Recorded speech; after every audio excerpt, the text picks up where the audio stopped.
কেউ কেউ দায়িত্বশীল ব্যক্তি বলেন, সংবিধান নিয়ে কেউ যদি কোনো কথা বলে, সংবিধানের বিরুদ্ধে যদি কেউ কোনো কথা বলে, তাহলে রাষ্ট্রদ্রোহী হবে।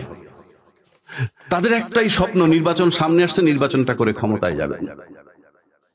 অথচ এই যারা নির্বাচনের জন্য অস্থির, তারা কিন্তু বিগত 18, 14, 18, 24 নির্বাচনে যাননি। কেন যাননি?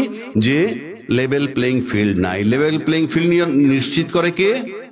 প্রশাসন, অর্থাৎ নির্বাচন কমিশন। এবং সেই দোহাইতে তারা নির্বাচনে যান নাই, অথচ আজকে তারা নির্বাচনে অস্থির। কারণ লেভেল প্লেইং ফিল্ড নাই, এটা তারা নিশ্চিত, কিন্তু সামনে তাদের কোনো প্রতিদ্বন্দ্বী নাই। এটাকে নির্বাচন বলে না। আপনি যখন জেনে শুনে আপনার প্রতিদ্বন্দ্বী নাই বলে নির্বাচনে যাবেন, সেটা কিন্তু আপনার ইন্টেনশন। আপনি কোর্ট কাছারিতে যান, যেখানেই যান, আপনি একজন সালাম দিলেন, সালাম দিলেই শান্তি বর্ষিত হয় না, কারণ আপনার উপরে সেই রহমত নাই। আবার উল্টা দিকে আসেন, সালামের বহু কানিশমা আছে। আমাকে একজন সালাম দিচ্ছেন সকালে, আসসালামু আলাইকুম স্যার। আমি বললাম তোমার টাকা 20,000 আমি আগামী সপ্তাহে দিয়ে দিব। This was my reply. তার সালামটার মানে হচ্ছিল তাগাদা। So there are many ways to speak. কাজী আপনারা কে কি বলেন, নির্বাচন যারা চাচ্ছেন তারা গণতন্ত্রের দোহাই দিচ্ছেন না, আমার সামনে প্রতিদ্বন্দ্বী নাই তাই নির্বাচন চাচ্ছি। তো what ever the form is, কেউ মাইন্ড করলে করতে পারে। কেউ কেউ বলে কতক্ষণ আমাকে জামাত, কেউ কেউ বলে কতক্ষণ আমি বিএনপি, কেউ কেউ বলে কতক্ষণ আমি এনসিপি। বাট আমি বলছি আমি বাংলাদেশ পন্থী। There is no way. আপনি ভারতকে গালি দেন, আপনি আমেরিকারে গালি দেন, সব সেকেন্ডারি। আমরা কি করছি, আমার বাড়িতে আমি কি করছি সেটা আগে দেখেন। এখন আসেন, ফ্যাসিজম রেখে ইউনূস সাহেব একজন রেফারি, তার কোনো রাজনৈতিক যোগ্যতা নাই, কার কোনো রাজনৈতিক দক্ষতা নাই, এটা বাংলাদেশে এমন কোন রাজনীতিবিদ নাই যিনি বলেন না। কিন্তু প্রশ্ন হচ্ছে, তার রোল তো রেফারির মতো। উনি বসে আছেন, সংস্কার ঐক্যমত্য কমিশন বানায় বসে আছেন। সামনে যে বিজ্ঞ, মারাত্মক বিজ্ঞ রাজনীতিবিদ, পায়ের নখতে মাথার চুল পর্যন্ত তাদের অহংকারে ভরা পলিটিশিয়ান হিসেবে, তারা একত্রে বসে সমঝোতা আসতে পারে না কেন? এই দোষ ইউনূস সাহেবের নাকি তাদের ব্যর্থতা? পলিটিশিয়ানরা ঐক্যমত্যে আসতে পারলে ইউনূস কে? সবাই ঐক্যমত্যে এসে যদি বলে ইউ জাস্ট গেট লস্ট, আপনাকে দরকার নাই, সেটা কি কেউ বলতে পারতেছে?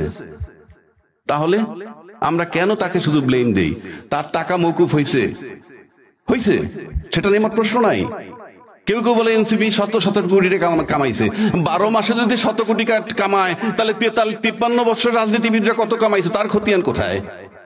মাত্র 12 মাসে ভাঙা দেশের মধ্যে, ভাঙা নৌকা, ভাঙা সবকিছু, তার ভিতরে যদি কেউ 600 কোটি টাকা কামায় থাকে, তাহলে 53 বছর কামাইছে কি? সেটার কৈফিয়ত কোথায়? আবার যখন আপনি নির্বাচনের জন্য পায়তারা করেন, সমস্ত ফ্যাসিস্ট ব্যবস্থা সিস্টেম একই। এই বইটাকে 17 বার সংশোধন করা হয়েছে। 17 বার সংশোধন করেই কিন্তু এটাকে একটা স্বৈরাচারী চটি বই বানানো হয়েছে। আবার কেউ কেউ বলেন সংবিধান নিয়ে হাত দেওয়া যাবে। ইয়েস, এই সংবিধান এমন ভাবে রাখছে কেউ হাত দিতে পারবেন না। এটার 142 ধারা, সবাই বাংলা ভাষায় পড়বেন। 142 ধারা, 123 এবং 7 ক খ পড়ে দেখবেন, কারো হাত দেওয়ার ক্ষমতা নাই, সবার দণ্ড হবে, মৃত্যুদণ্ড হবে। কারণ এই সংবিধান এমন ভাবে করে গেছে, আপনি কোনোভাবে হাত দিতে পারবেন না, সংশোধনও করতে পারবেন না। সংশোধন করতে 2/3 মেজরিটি, তা কিভাবে? সব বলা আছে। এইবার আসেন, 123 ধারায় নির্বাচনের কথা বলা আছে। আমার মনে হয় এখানে অনেক বিজ্ঞ সাংবাদিক আছেন, আপনারা সবাই জানেন যে এই বইটার ভিতরে বলা আছে সংসদ ভেঙে যাওয়ার পর 90 দিনের মধ্যে নির্বাচন। আশা করি সবাই জানেন। সংসদ ভেঙে গেল 8ই আগস্ট 2024, তাহলে সেই মোতাবেক নির্বাচন হওয়ার কথা 7ই নভেম্বর 2024। এরপরে নির্বাচন কমিশন নির্বাচনের ডেট ফেব্রুয়ারি 2026 দিল। কোন আইনে? এবং এই সংবিধানে বলা আছে প্রধানমন্ত্রী ক্ষমতায় থেকে তারপরে নির্বাচন করবেন, এই আইনটায় বলা আছে। কিন্তু ইউনূস সাহেব তো চিঠি দিচ্ছেন নির্বাচন কমিশনে, তুমি নির্বাচন করো। ইউনূস সাহেব কে? অন্তর্বর্তীকালীন সরকার। অন্তর্বর্তীকালীন সরকার বলতে এখানে কিছু বলা নাই। আমি চ্যালেঞ্জ করলাম, সবাই দেখতে পারেন। যেই সরকার কথাই বইতে বলা নাই, সে এই বইটা চালাবে কিভাবে? Very simple. তা আজকে যারা নির্বাচনের প্রক্রিয়া যাচ্ছেন, ইনশাআল্লাহ তাআলা তাদের সবার জন্য সর্বোচ্চ শাস্তি হতেও পারে যদি কখনো গণেশ উল্টে যায়, যদি কখনো আওয়ামী লীগ আসে। এবং আপনারা আওয়ামী লীগের দেখছেন যে আওয়ামী লীগ কি করে। আজকে আওয়ামী লীগের জন্য সবাই বলতেছে, দায়িত্বশীল সাংবাদিক বহু আছে, তারাও বলে আন্তর্জাতিক মানের বিচার হইতে হবে। তারা কিন্তু জামাতের বিচার যখন হয়েছিল নীরব ছিল, আন্তর্জাতিক মানের বিচারের কথা বলে নাই। আন্তর্জাতিক মানের বিচার বলতে কিছু নাই, শতভাগ শুদ্ধ বিচার পৃথিবীর কোথাও হয় না। কারণ যিনি বিচার করেন তিনি মঙ্গল গ্রহ থেকে আসেন না, তিনি যেই সয়েলের মানুষ, তার ভিতরে যতটা পারফেকশন করা যায়। আন্তর্জাতিক মানের বিচার চাওয়ার মানে হচ্ছে আমরা এই বিচারটা চাই না।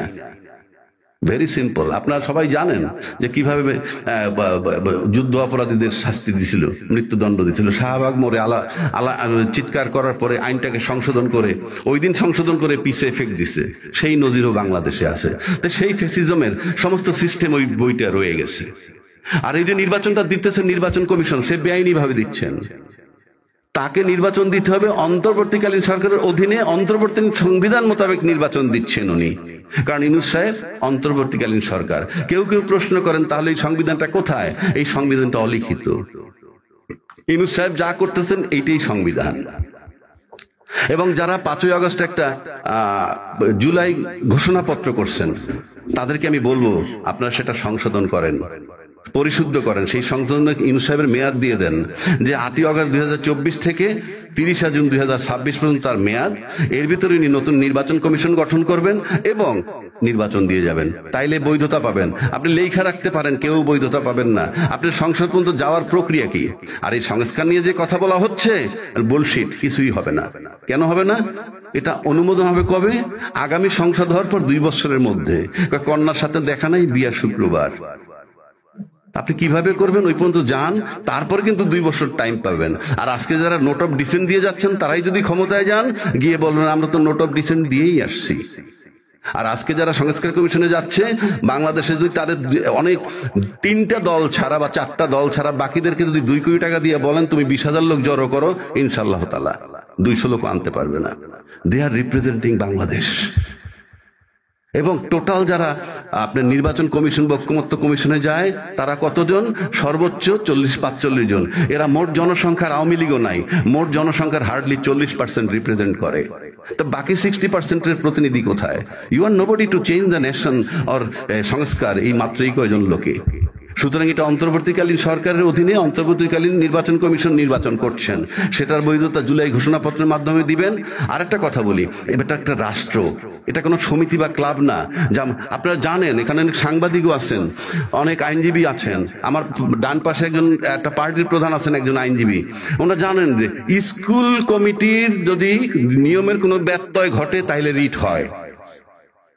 এরকম বহু সমিতি নিয়েও রিট হয় একটু ব্যত্যয় ঘটলে। আর সেখানে সংবিধান আপনাকে বইলে দিছে যে সংসদ ভেঙে যাওয়ার 90 দিনের মধ্যে নির্বাচন করবেন। সেই মেয়াদ তো শেষই হয়েছে 7ই নভেম্বরের মধ্যে।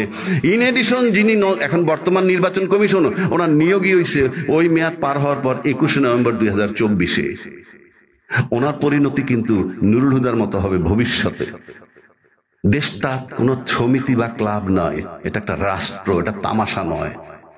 আজকে যারা বিজ্ঞান, আমি মেহেরবানি করব এই কথাগুলো আপনি উঠাইয়ে দিয়েন, অন্তত পত্রিকায় উঠান। এটা রাষ্ট্র, এটা কোনো সমিতি বা ক্লাব নয়।